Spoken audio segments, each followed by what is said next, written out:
This thing is completely manufactured. Now, I just want to point out, since we mentioned Sulaimani, a little bit about the Sunni-Shia balance in that part of the world. You all know that the Shia world is centered in Iran, and the other major Shia majority country, it's Iraq.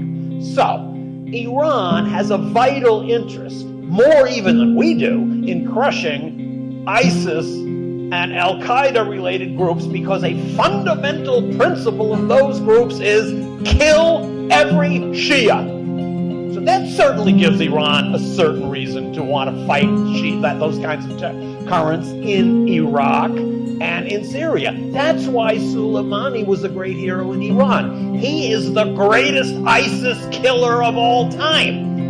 But, as you just heard, we've focused away from ISIS. We're actually not fighting against ISIS anymore.